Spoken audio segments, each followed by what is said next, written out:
maraming mga dives. Although matagal na akong nagda-dive, since bagong lugar siya para sa akin, especially sa diving, parang feeling ko aalis talaga ako sa comfort zone ko. So, may kaba. Since bago siyang assignment for me, parang I took the challenge and na-excite ako. Ngayong Hunyo, isang espesyal na bisita ang makakasama natin sa Born to be Wild. Ang reporter, diver at kapuso nating si Maris Umali. Welcome to Dumaguete City!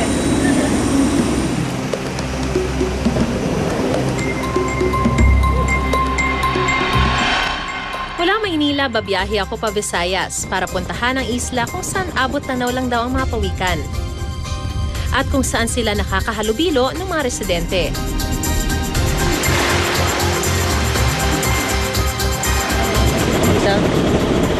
Okay, mapunta na tayong Apo Island. Endangered na ang lahat ng species ng pawikan, kaya ang makita sila ng malapitan ay talaga namang di pang karaniwan. In demand sa buong mundo pagdating sa illegal wildlife trade ang kanilang mga laman at balat. 6 sa 7 uri ng mga pawikan ay kabilang sa endangered at critically endangered species.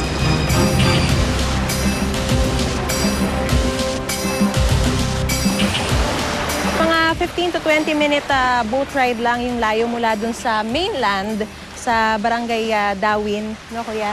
Papunta dito sa Apo Island. So mabilis lang siya. At ngayon nandito na tayo sa Apo Island at sisimulan ko ng tuklasin ang ganda ng islang ito.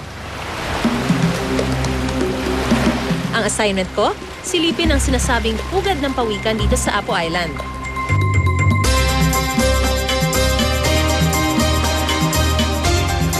Mag-aalas 6 na ng umaga at sisimulan na namin ang aming first dive dito sa Apo Island. Siyempre, ang objective namin makita itong mga pawikan na ipinagmamalaki talaga dito sa Apo Island. At makasama ko sa aming pagdadive si Kuya Jed, ang aming dive master. At siyempre, si Kuya Ruben, ang aming underwater cameraman. First time kong makapunta sa isla na ito.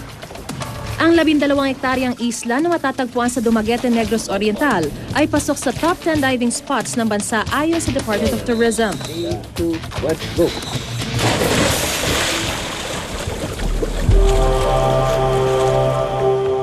'94 nang idineklarang isang marine protected area ang Apo Island.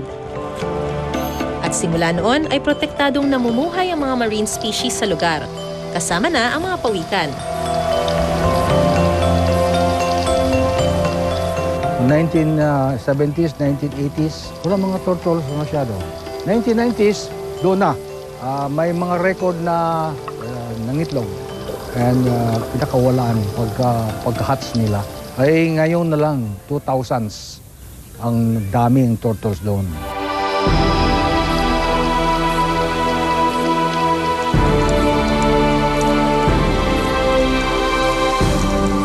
Yung mga coral reef, sobrang colorful. Parang unang baba ko pa lang, ang dami-dami ng isda. Tapos yung talagang all sorts, mga sobrang malalaki hanggang sa pinakamaliliit. Yung lahat ng kulay na gusto mong makita underwater, talagang nakita ko. So busog na busog yung mata ko pagdating sa ganda ng underwater.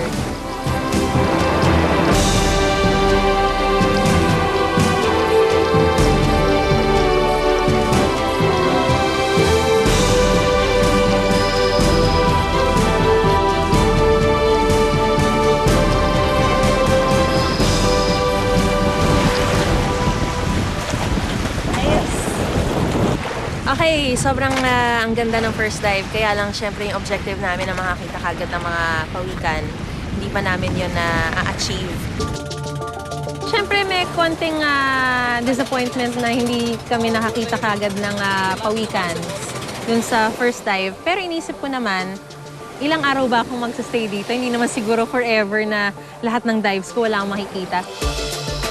Ayon sa mga eksperto, green turtle at hawksbill turtle sa makikita rito. At ang kanilang laki, umaabot sa 1 metro.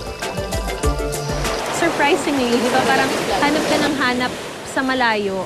Yun pala, halos katabi lang ng dive resort.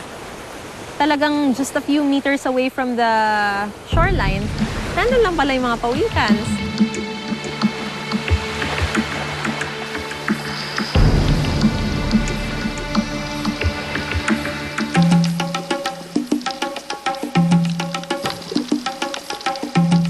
This is the first time na makakita ako ng ganyang mga klase ng mga pawikans na hindi sila halos natatakot.